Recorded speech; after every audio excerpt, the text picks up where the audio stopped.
Though Rob has already said it more eloquently than I can, Happy Mother's Day.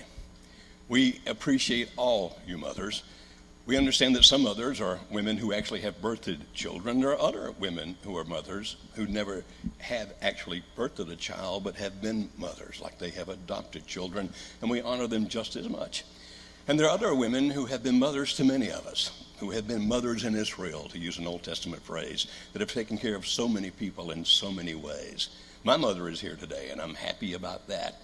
And so to all you mothers, happy birthday. Now, typically on Mother's, happy birthday. Did I just say that?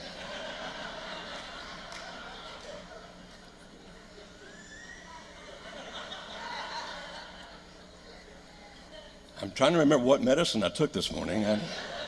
Obviously, it was something very interesting got mixed in there. So happy birthday whenever that's going to be, but happy Mother's Day today.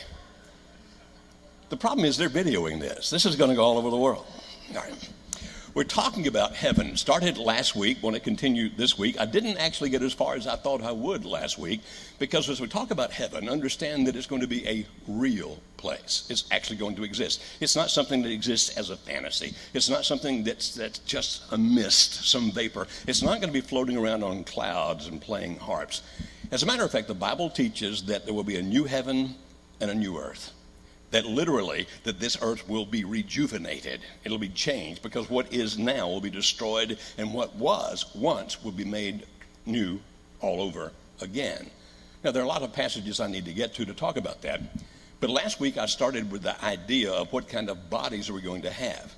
Because if we're going to live in a real place on the new heaven and new earth where they come together, then we will have real bodies. We will not just be some kind of a ghost or spirit that just somehow exist. We will actually have a real body that can be touched, that can be felt. And that real body, as we talked about last week if you were here, will be able to do things like eat. There are passages about Jesus after he resurrected into the resurrection body that he had, where that he would actually eat with people. He could walk, all those kinds of things. Now, we're going to start today talking about, let me talk about death for a moment.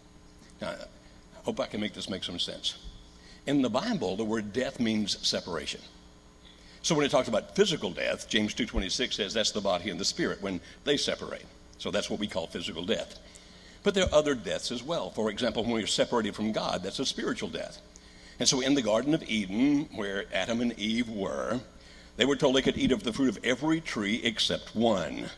Mythologically, it's referred to as an apple tree, but it's some kind of a tree, the tree of life. Well, I'm not sorry, it was a tree of the knowledge of good and evil. And so they couldn't eat of that particular tree. In the garden, they had everything in a wonderful sort of way. We will not look at those particular passages today. I'm just using this to set up what I want to talk about. We'll look at them in weeks to come. But they had such a place where that all creatures that existed, all the animals, were all vegetarians. Every one of them. There were no such things as the predators killing the other animals to eat them. And I'll show you that in the book of Genesis when we get to it. And so here they were in this idyllic place where they existed in harmony with God, so that at least in some sense he would walk with them in the cool of the day. In that sense, or in that place where he had placed them, in that wonderful, beautiful, fantastic garden called Eden, they were still given a choice as to whether to obey or disobey. God told them, don't eat of the fruit of that tree, because the day you do, you will surely die. The tempter came along in the form of a snake and tempted Eve. She ate. She told Adam, and then he ate. And that day, they died. Now, they didn't die physically that day. Adam lived to be 950 years old. But they died that day because the word death means separation, and they were separated from God. So understand, death means separation. All right. Physical death, separation of the body and the spirit. Now, we'll start in Romans chapter 8 and verse 18 to look at what we're going to read today. The Apostle Paul is writing to the Christians who live in Rome, and he's talking about some of the difficulties that they were facing. I don't know that the world has changed any when it comes to that. The more technologically advanced we get, we still suffer. I was talking to someone the other day about, think about medicine 100 years ago, and some of the things they did 100 years ago, we now look at it and say that was barbaric. But it was the best they knew how to do then. We were talking in terms of if you were to go into the future 100 years from today, if the world is still here, that probably some of the things being done medically 100 years from now would look back on our day and say, that was barbaric, but it's the best we know how to do now. But no matter how advanced we become, no matter what instruments we create, no matter how much knowledge we gain, it doesn't do away with pain and suffering. The world as it exists now is always a very difficult place. So in Romans chapter 8, beginning of verse 18, the Apostle Paul said, I consider that our present sufferings are not worth comparing with the glory that will be revealed in us. Now, back that up one second. When our first daughter was born, Angel, Alice went off and had the baby, and I sat outside with the other guys who were smoking. When our next daughter came along, some guy named Lamaze had somewhere come along and decided to ruin it for men. So that we had to actually come into the room and watch the birth and help our wives breathe, which is really a very good thing, by the way. And I would notice the kind of pain that Alice went through as she bore the two children when I actually got to be in the room and watch that. Yet the moment that the child was born, and they cut the umbilical cord and cleaned the baby just a little and handed the baby to Alice, she instantly forgot all of the pain that she had just gone through, no matter how intense it was. Now, I'm sure that any of you women who have birthed a child understand that process. It's extremely painful, but as soon as you have the child, the pain's forgotten because of the glory of having that child. That's the same concept he's talking about here. I consider that our present sufferings are not worth comparing with the glory that will be revealed in us. In other words, as bad as this is, once we have that glory, we won't think about this anymore. So in the next verse, he says, the creation. Now that's all creation. That's every animal, that's every plant, that's every planet, that's every star, that's every universe, it's everything in existence. The creation waits in eager expectation for the sons of God to be revealed. Now, the sons of God in this particular context appears to be us. You say, wait a minute, we are already revealed. I think what he's talking about, that you'll see as we go through the context, is that new body we're going to get after death or after resurrection. For the creation was subjected to frustration, not by its own choice, but by the will of the one who subjected it. Now, before I go to the rest of that, it's saying, and we understand this, that the universe in which we live, well, it's running down, the second law of thermodynamics. And on this earth, when Adam and Eve were separated from the Father, when they died that day, spiritually speaking, up until then, everything had been easy. No thorns, no difficulty in growing the plants, no insects eating them all up, etc., etc., etc. But God said that day, from this point on, it's going to be tough. And it has been. So there are floods, there are fires, there are volcanoes, there are earthquakes, there are tornadoes, there are hurricanes and typhoons, there are all kinds of terrible things that exist. And he says this creation, everything, was made subject to frustration, indicating this is not the way we want it to be. Not by its own choice. In other words, this is not just because it naturally happened, but God made this decision to do these things in hope, the next verse says, that the creation itself will be liberated from its bondage to decay and brought into the glorious freedom of the children of God. Now again, decay, everything is running down, everything. And even as we as human beings live, from the time we're born, we're going through a process of one death after another. If you understand the word death to mean separation, then being born was a death, in the sense that we were now separated from being inside our mother's body. So it was a kind of death. You would understand then, using that concept, when children finally go off to school. It's kind of a death in the sense of the separation. And I've seen many young women, when their first child goes off to school and won't be there all day long with them every day, actually have some panic over that and have some grief over that, like, I won't have my child with us every day. The high school graduation, when we were talking about earlier, now these children are no longer children, are high school grads, and some will go to work, and some will go off to college, and some will just do whatever. Doesn't mean they're not coming back. When they need money, they'll be back. As a matter of fact, I read the other day that more 26-year-old men live with their families now than ever before. Isn't that fascinating? They will come back, but there's a death there in the sense that another separation takes place. Now, all of that has to do with the fact that we are every relationship in that sense is decaying. Our bodies are decaying. The planet's decaying. But we're going to be liberated from that, where there will be no separation like we're having now, and brought into the glorious freedom of the children of God. We know that the whole creation has been groaning, as in the pains of childbirth, right up to the present time. Not only so, but we ourselves, who have the first fruits of the Spirit, groan inwardly as we wait eagerly for our adoption as sons, the redemption of our bodies.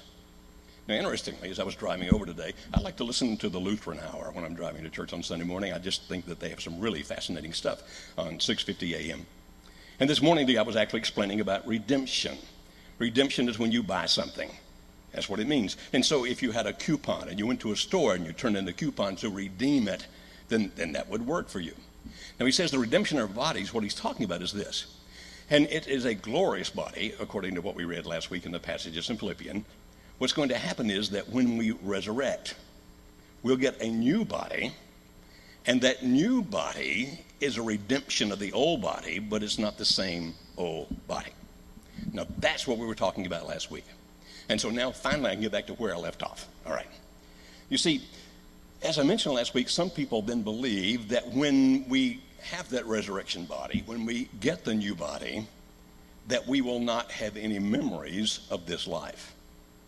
And the argument typically goes like this. Well, if I were to be in heaven and realize that my mother was not there, or my father, or my brother, my sister, my son, my daughter, my husband, my wife, whatever, if I realized that he or she was not there, then I would be miserable. Therefore, I believe that when we get into heaven, when we get that new body, we won't have those memories anymore.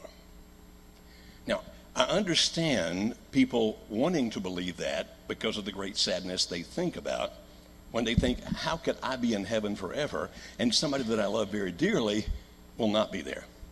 Or, based on their theological beliefs, not only will that person not be there, that person will be in hell and punishment and misery. How in the world could I be happy knowing that somebody I love is there? And so the answer then that they come up with is not a theological answer. It's not found in the Bible any place. It's one that people have come up with from an emotional argument, and that is, well, I just won't know. I won't know they're not there because I won't have any memory. I'll start from scratch. I'll be brand new and won't know anything that happened on the earth. Now, again, that is not a biblical teaching. That's an emotional reaction that many people have. But if they really understand what they were talking about, they would understand that they don't want to start over with no memories. All right, let me see if I can explain this. There are 3 kinds of memory that we as human beings have. One is what's called a sensory register. What that means is anything that comes through our 5 senses. It's there. Now, this is a very rapidly decaying memory. And so if I look at a phone number, for a few seconds, I might remember the phone number because I saw it. Now, it rapidly decays unless I decide to process it.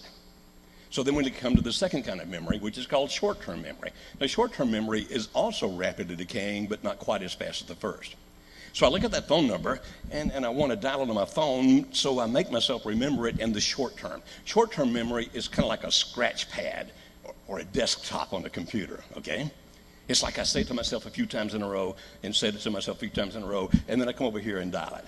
Now, it's in memory longer than just that sensory register, but it's not going to be in there real long. So if a half hour later I think I need to call that number again, I have to go look it up again. Okay, what was that number? I've got to find it. Now, when you really want to understand who and what we are, you look at long-term memory, all right? And long-term memory, there are 2 kinds. Boy, isn't this fascinating? 2 kinds of memory. One's called procedural, and the other's called declarative, declarative, if you want to pronounce it that way, make it easier.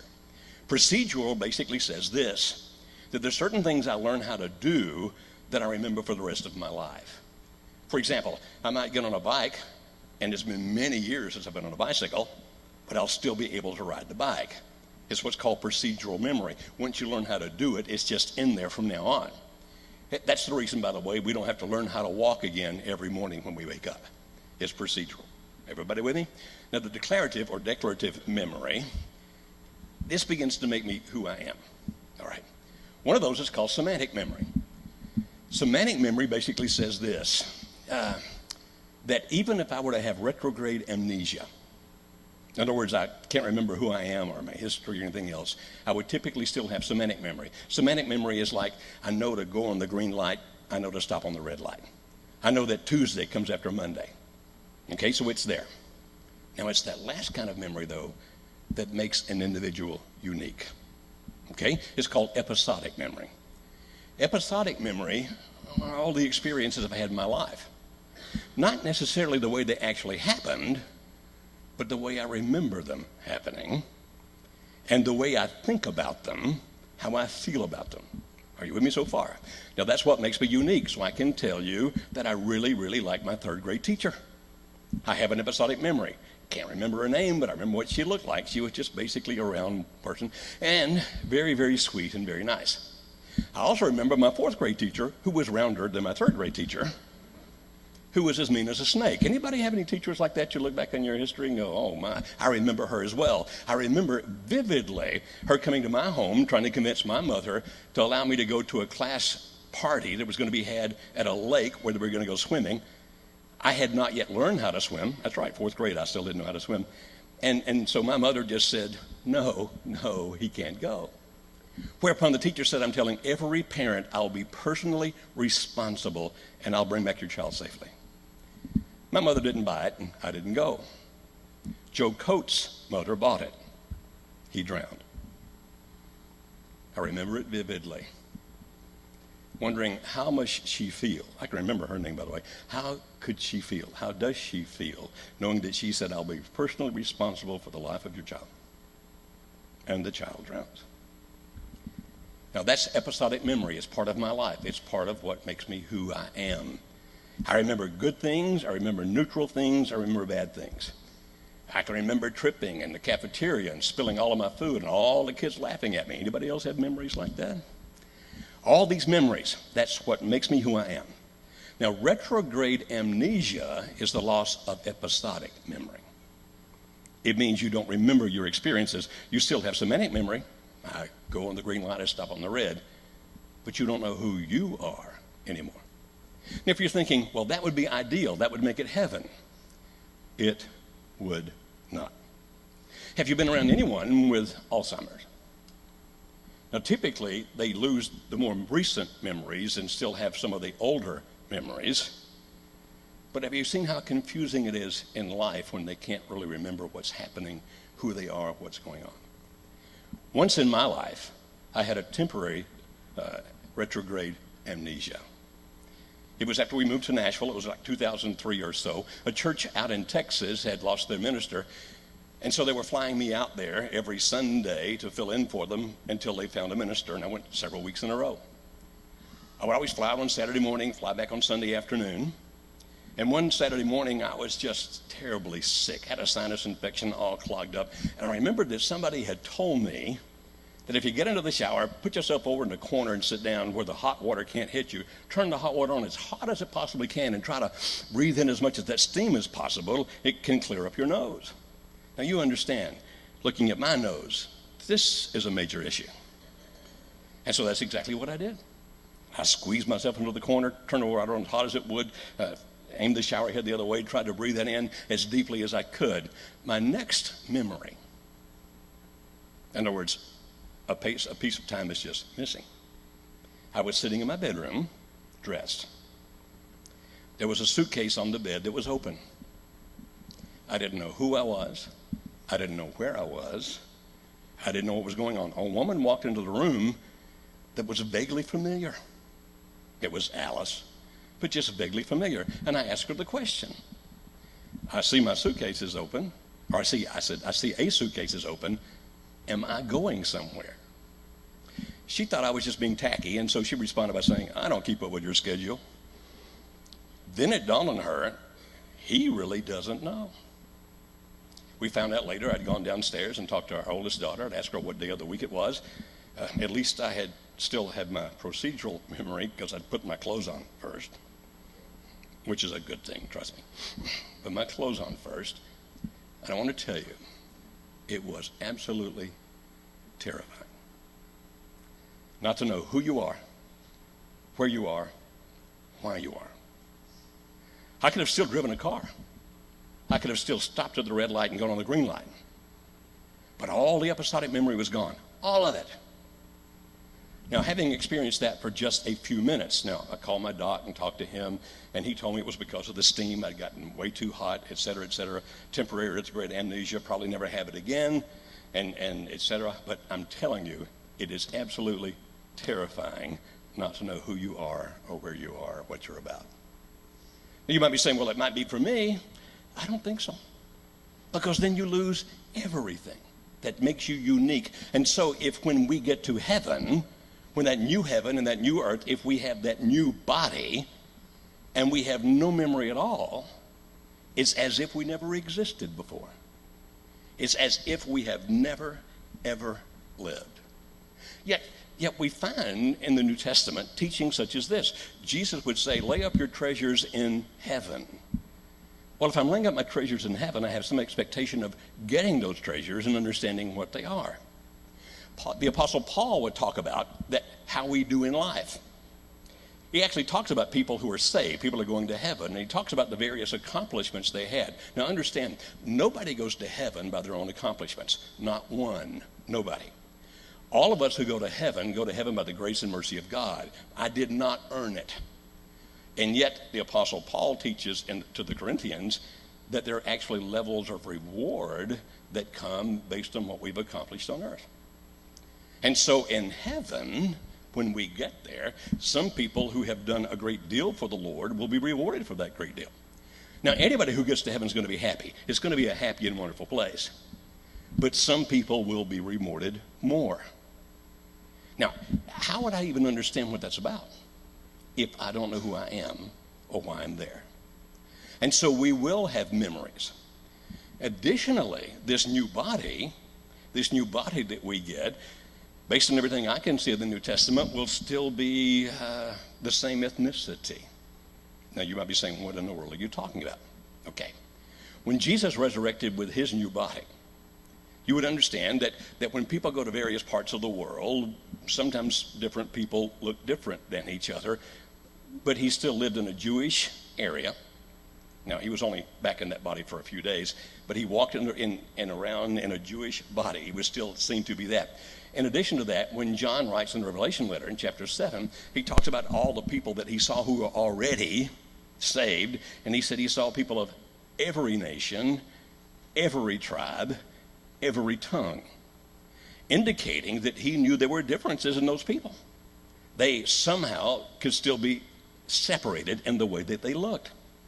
And so I anticipate that when I get my new body, I will still be this way, but not exactly this body. It's going to be a better body. One of my former classmates from way back in the day when Alice and I were freshmen and sophomores in college posted on my Facebook page when I mentioned I was going to be preaching on heaven at Western Hills and said just a little bit about the body. She said, when I get my new body, can I have a size 8? If I could show you her picture, you'd think that was really a very interesting wish, because right now she's probably a size, I won't even venture to guess. Okay. You say then, am I going to still be obese, or am I still going to be old, or am I still going to be crippled? No. You see, the new body we're going to have, as best I can understand, is going to be the Garden of Eden all over again. When God placed Adam and Eve in the Garden of Eden, there was no indication that they were placed there as babies, that they went through the toddler stage and went through the adolescent stage and then finally became adults. It appears they were created full grown. That means, in my understanding, that body we're going to get will not have a particular age. It's not going to be 65. It's not going to be 15. It's just going to be an adult body in its prime. My understanding of that then is that if a baby dies, that a baby is no longer just a baby. Now, the second passage, let's go to that first and then I'll try to explain what I'm saying. 2 Corinthians chapter 5, beginning of verse 1. Now we know that if the earthly tent we live in is destroyed, now the Apostle Paul would call this body a tent. The reason he's calling it a tent is because it's temporary. It's not a building, it's a tent. It's going to last only for a certain period of time. He says, when this one's destroyed, we have a building from God, an eternal house in heaven not built by human hands. Meanwhile, we groan, longing to be clothed with our heavenly dwelling. So far, he's contrasted. He says, this body's a tent, and it groans. It has pain. It has suffering. It has misery. The next body is going to be a building. Now, I understand it's not actually a building. He's contrasted between a temporary residence and a permanent residence. And this building will be made by God himself.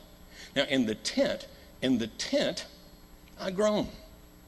I don't know about you, but the older I get, the more I groan. Anybody else have those experiences? Anybody gotten old enough you can tell when the weather's going to change before the people on the TV tell you? You feel it in your knees, you feel it in your neck, all those kinds of things. All the things that happen with this body that can go wrong. He said, in this one we groan, but the next one is a building. Now, the next verse says, because when we are clothed, we will not be found naked. Now, my understanding of what he's saying is this. I live in this tent. Upon physical death, I abandon this tent, which means, at least if I understand it correctly, that when I go to where God is now, I am bodiless. But I long for and crave the body I'm going to have. And when everything comes to an end, what we typically refer to as the second coming of Jesus, when everything comes to an end, and when there will be a new heaven and new earth, when things as they are now are destroyed, but God now brings his dwelling to be with us and creates the new earth, which will not be plagued with the frustration that it is now, meaning the hurricanes and tornadoes and earthquakes and all those other kind of things. That when I come, I'll have that body now, and that body is going to be wonderful. So I won't be found naked. From the tent to the building, if I die before the resurrection day, then in a sense I am naked in that I don't have my body exactly. Now, the next verse says, for while we are in this tent, we groan and are burdened, because we do not wish to be unclothed, but to be clothed with our heavenly dwelling, so that what is mortal may be swallowed up by life. Now, it is God who has made us for this very purpose and has given us the Spirit as a deposit, guaranteeing what is to come. Did you see that first phrase there? He made us for this very purpose. When he put Adam and Eve in the Garden of Eden, that's what he wanted it to be like. That was his intention. That's what he wanted human beings to have.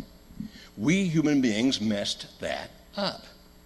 But he made us for the purpose of living in a garden like that. Now, how do I know what's going to come? He said, well, he's put the Holy Spirit in you to guarantee that's going to occur. Now, the next verse says, therefore, we are always confident and know that as long as we are at home in the body, this body now, the tent, we are away from the Lord, meaning we're not with God in his presence. We live by faith, not by sight. We are confident, I say, and would prefer to be away from the body and at home with the Lord. So we make it our goal to please him, whether we are at home in the body or away from it.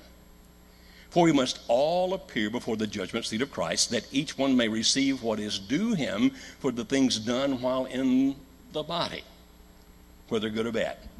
Now, put all that context together. What is he saying? I groan in this one.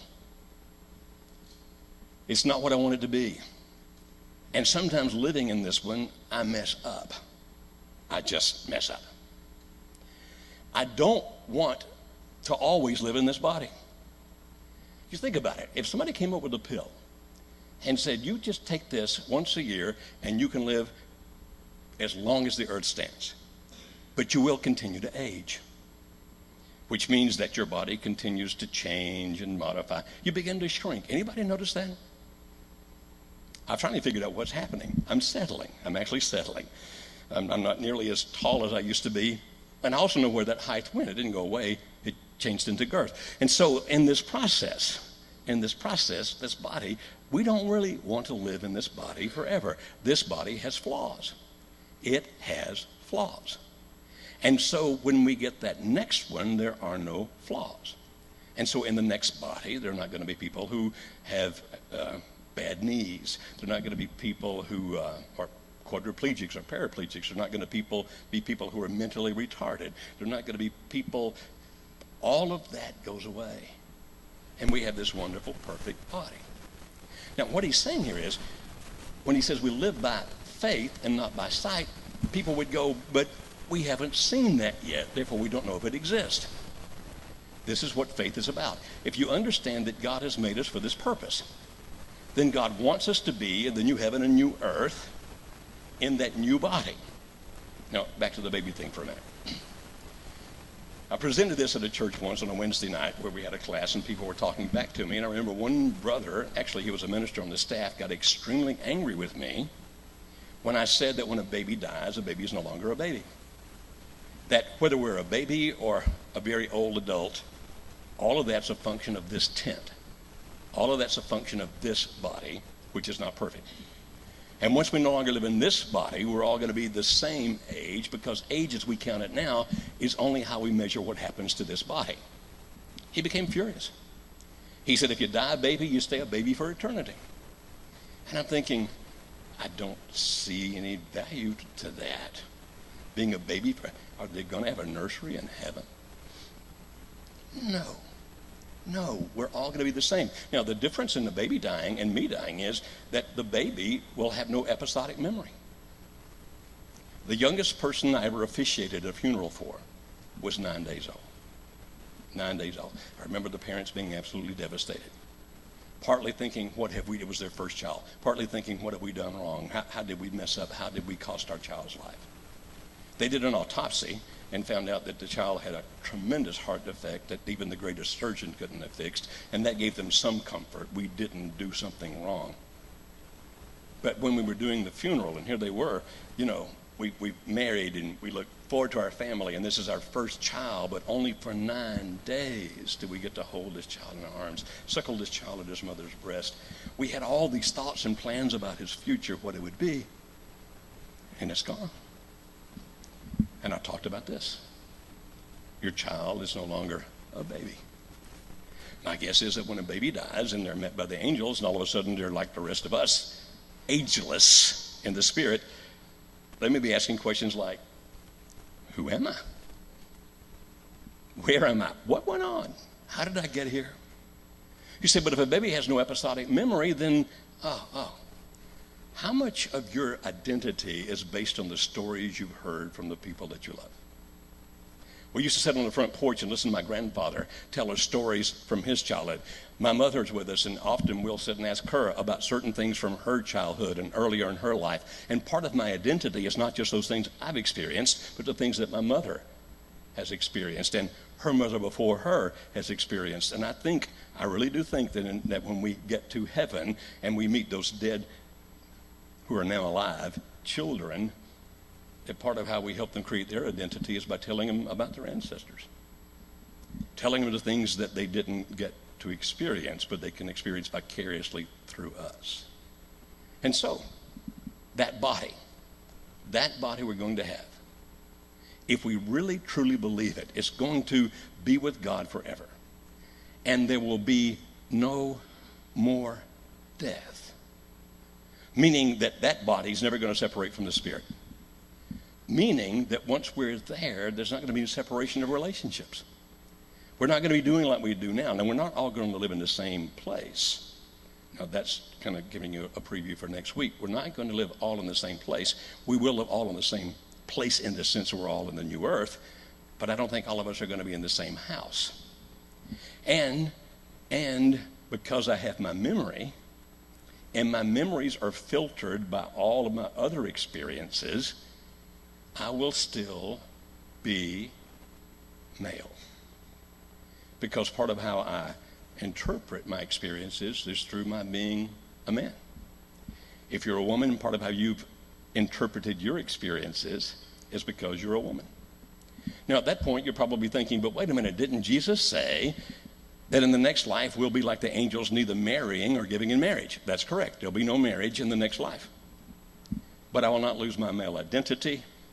If you're a female, you will not lose your female identity.